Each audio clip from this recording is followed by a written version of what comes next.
fuck's sake, Reds. It's the Anfield Wrap after Atalanta 0, Liverpool 1. We're here in Metzacola. I'm Neil Dockin, I'm here with Josh Williams, Stu Wright. A disappointing night for the Reds that started so promisingly, so much optimism, as optimistic as you can be after a 3-0 defeat in the first leg.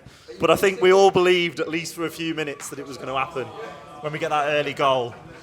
But the chances came in the first half. We didn't take them, which has been the story for weeks now. And then the second half, it just fizzled out. And in the end, they ran out of ideas, ran out of legs, and didn't ever look like going through in that second half. I hate doing this. Why am I here? I hate this. We all feel like that now, don't we? You know, there's nothing worse than having to do a show after we've been beaten like this, and we've just been knocked out of Europe in Jurgen's last Europe, what has become Jurgen's last European game. It's feeling bad enough, you know. They're feeling bad enough. Well, that's what this show's about, isn't it? They want us to feel what they're feeling. It's going to be cathartic. This, stick with us. I mean, listen, Liverpool started brightly. Liverpool started with loads of movement, loads of energy, loads of optimism, but gradually that optimism was just worn away. And we've seen it coming over the last, 6 weeks or so, as the confidence has ebbed out of the team. And I think, I want to cling on to the fact that we've kept a clean sheet, because it feels like a while since we've done that.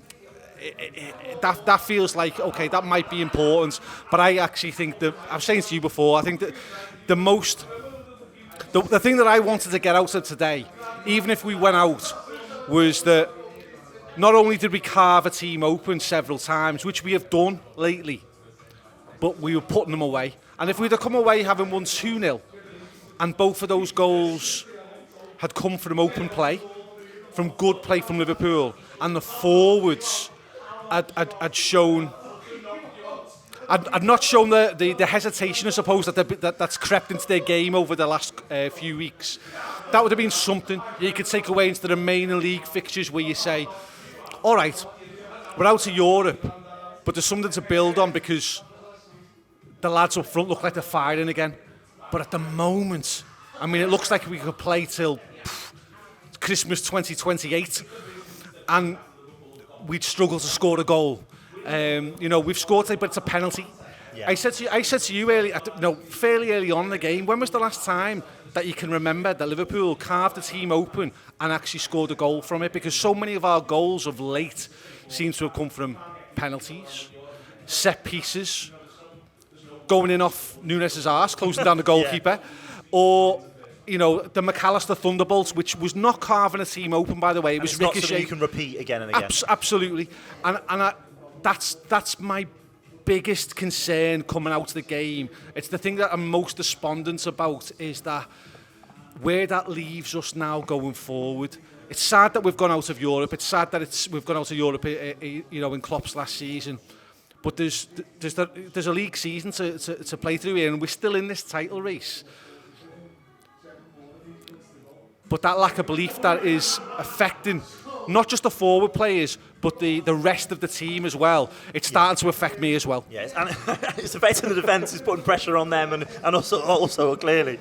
We'll come on. There are some positives. We'll come on to some positives. I'll try and find some. But the frustrating thing for me is that when I look at the forwards at the moment, I'm seeing them passing on responsibility sometimes, where I'm looking for someone to take the opportunity, and they're looking maybe not for the perfect goal, but they're always trying to place someone in a better position, where I sometimes think, well, it's there for the taking. But you're not going to get a better position than Mohamed Salah bearing down on goal. In the 39th minute, you're 1-0 up, 2-0 before half-time, and we could be talking about a very, very different evening for the Reds.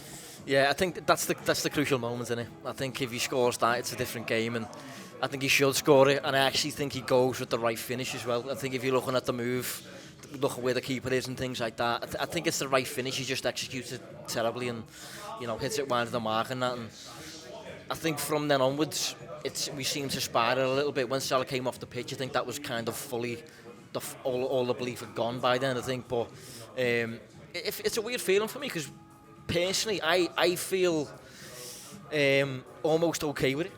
And the reason I feel okay with it is because I know it is a bit of a recurring theme, but we aren't going to face a team like that every week. Like that, they have a specific approach to defending.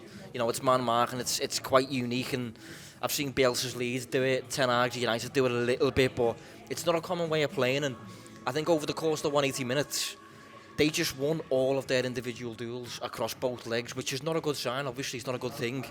But if you think of the nature of Liverpool's play under Klopp, it's always been quite like scruffy and rough and that, and rough around the edges, and it's nice at times, but it's always quite like it's kind of a little bit different to Guardiola's, isn't it? And like it's definitely. like the perfectionist stuff. Liverpool's has always been a bit different for that, and I think looking at the way we played over both games, we just there was no individual that won his own individual duel against his opposite number.